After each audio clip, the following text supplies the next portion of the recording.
जिसकी शुरुआत 29 फरवरी से की गई थी, 29 फरवरी 2024 से की गई थी। उसमें लगातार कार्रवाई चल रही है और उसके अंतर्गत अभी एक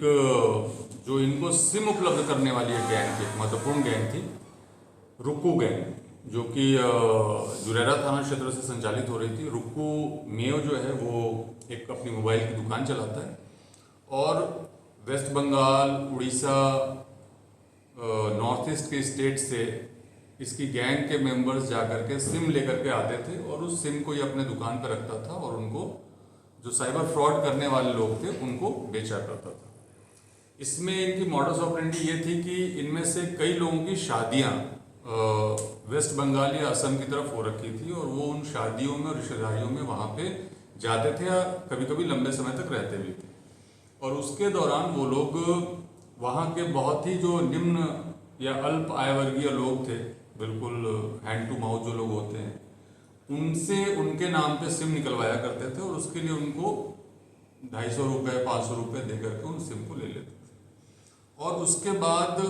वहाँ पे जो व्यक्ति उनको कलेक्ट करता था वो फिर रुक्कू गैंग का जो सदस्य वहाँ जाता था सिम लेने के लिए, उसको 2-2.5 हज़ार रुपये में उस सिम को, प्रति सिम सारे सिम उसको दे दिया करता था और वो वहाँ से ला करके रुक्कू के मोबाइल की दुकान पे उसको सप्लाई करता था और ये फिर उसको 5,000, 7,000, 10,000 तक भी साइबर क्रिमिनल्स को बेचा करता था। ये जो फर्जी तो नहीं कहेंगे, जो वहाँ से अति निम्न आय वर्ग वाले लोगों से गलत तरीके से सिम जो खरीद करके लाते थे और यहाँ पे उपयोग उसका करते थे साइबर क्रिमिनल्स, और साथ में जो लोग बैंक अकाउंट जो शुरू करवाते थे दूसरे के नाम से, इन दोनों में इस सिम का यूज ये लोग यहाँ पे कर रहे थे। अभी जो हमने सिम पकड़ी है वो लगभग 250 के आसपास सिम हमने पकड़ी है एक बार में इनसे। और ये खुद जो अभी का जो लॉट है ये केवल जनवरी से लेकर के अभी तक में 2,500 से 3,000 सिम को लाना और बेचना बता रहा है। और इसके पहले लगभग 3 साल से लगातार ये गैंग जो है ये सिम ला करके सप्लाई करने का काम कर रही है। तो इस प्रकार से बड़े पैमाने पे जो सिम है उसको इकट्ठा करके निम्न तथा अल्प आय वर्गीय लोगों से प्राप्त करके और उसको यहाँ पे बेचने का जो नेटवर्क था उसको डीग पुलिस ने ध्वस्त किया है। और मैं मानता हूँ कि इसका काफ़ी सकारात्मक प्रभाव जो है वो साइबर क्राइम को रोकने में पड़ेगा। सर कार्रवाई तो पहले काफ़ी यहाँ पे सिम और IMEI नंबर बंद भी कराए गए हैं, वो भी मैं मानता हूँ कि ठीक है, अच्छी कार्रवाई थी,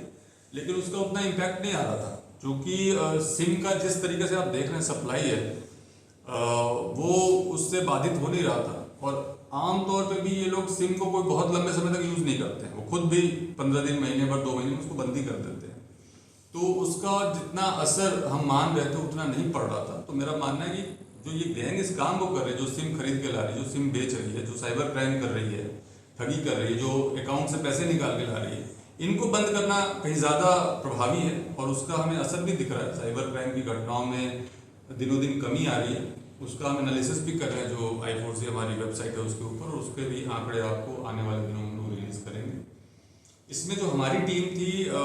एक्चुअल में जो गोपालगढ़ में एक हमारी पंचायत हुई थी, वहाँ के जो प्रमुख जनप्रतिनिधि और मेयर थे उनसे हुई थी। उसके बाद किसी व्यक्ति ने मुझसे संपर्क किया और उसने ये लीड हमें दी थी कि इस तरीके से एक गैंग है जो कि काम कर रही है और वो वेस्ट बंगाल से सिम लेके आती है। उसके बाद हमारी टीम और डीग पुलिस की संयुक्त टीम ने इसके ऊपर कार्रवाई की और अभी पूछताछ में मैं मानता हूँ जो उनका लैपटॉप वगैरह है उसके एनालिसिस के बाद और भी इसमें आगे हम लोग बड़े सीजन से कार्रवाई कर पाए। सर टोटल कितने लोगों को डिटेन किया है? इसमें बता रहे हैं कि राशन डीलर भी शामिल था, वो भी सिम बेच रहा था। इसमें अभी 3 लोगों को हमने अरेस्ट किया है और इसमें इनके कई मोड्स हैं। राशन डीलर भी कर लेते हैं, कई बार